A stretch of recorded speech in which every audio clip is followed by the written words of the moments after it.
প্রিয় দর্শক, আপনারা দেখছেন প্রবাসী গ্লোবাল ভয়েস। চলুন এখন বিস্তারিত জেনে নেই। আসসালামু আলাইকুম বন্ধুরা, স্বাগতম আজকের নতুন আপডেট ভিডিওতে।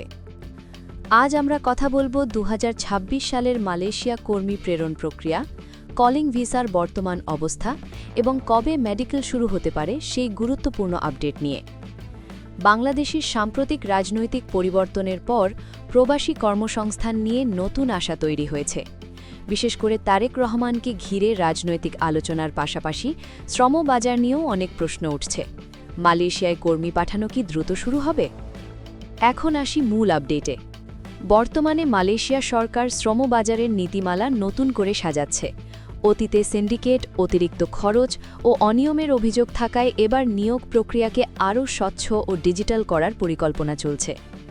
বাংলাদেশের জন্য কলিং ভিসা পুরোপুরি বন্ধ নয়, আবার সম্পূর্ণ চালুও হয়নি। বলা যায় প্রক্রিয়াটি এখন প্রস্তুতি পর্যায়ে রয়েছে। প্রশাসনিক ও দূতাবাসিক আলোচনা চলছে। বিশেষজ্ঞদের মতে কয়েকটি গুরুত্বপূর্ণ ধাপ শেষ হলেই প্রক্রিয়া দ্রুত এগোতে পারে। ১. সেক্টর ভিত্তিক কোটা অনুমোদন। ২. অনুমোদিত রিক্রুটিং এজেন্সির তালিকা প্রকাশ। ৩. কলিং ভিসা অনুমোদন। ৪. ডিজিটাল রেজিস্ট্রেশন ও ট্র্যাকিং সিস্টেম চালু।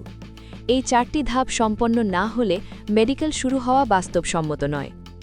তাহলে মেডিকেল কবে? যদি ফেব্রুয়ারি বা মার্চের মধ্যে আনুষ্ঠানিক অনুমোদন আসে, তাহলে মার্চের শেষ সপ্তাহ বা তার পর মেডিকেল শুরু হওয়ার সম্ভাবনা রয়েছে। অনেকেই 31 মার্চকে সম্ভাব্য টার্গেট বলছেন, তবে এখনও কোনো অফিসিয়াল তারিখ ঘোষণা হয়নি। এখানে একটি গুরুত্বপূর্ণ সতর্কতা। সোশ্যাল মিডিয়ায় ছড়ানো অনেক তথ্য অফিসিয়ালি নিশ্চিত নয়, তাই গুজব থেকে দূরে থাকা খুব জরুরি। নতুন রাজনৈতিক নেতৃত্ব যদি প্রবাসী আয় বাড়ানো ও শ্রমবাজার সম্প্রসারণকে অগ্রাধিকার দেয়, তাহলে বাংলাদেশ ও মালয়েশিয়ার মধ্যে শ্রম চুক্তি দ্রুত কার্যকর হওয়ার সম্ভাবনা বাড়বে। প্রবাসী প্রত্যাশীদের জন্য কিছু গুরুত্বপূর্ণ পরামর্শ। ১. এখনই বড় অঙ্কের টাকা জমা দেবেন না। ২. অনুমোদিত এজেন্সির তালিকার জন্য অপেক্ষা করুন।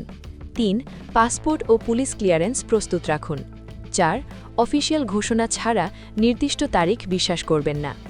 সারসংক্ষেপে, মালয়েশিয়া কলিং ভিসা নিয়ে আশাবাদ আছে, কিন্তু প্রক্রিয়া এখনও চূড়ান্ত পর্যায়ে পৌঁছায়নি।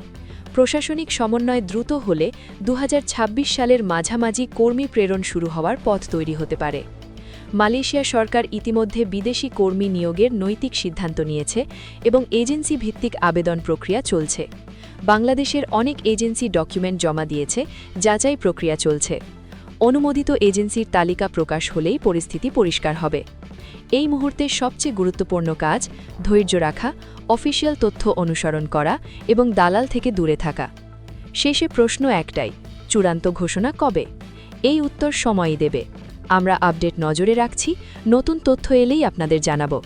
ভিডিওটি ভালো লাগলে লাইক দিন, শেয়ার করুন এবং প্রবাস সংক্রান্ত আপডেট পেতে সাবস্ক্রাইব করতে ভুলবেন না। আজকের মতো এখানেই শেষ। সবাই ভালো থাকুন, সুস্থ থাকুন। আল্লাহ হাফেজ।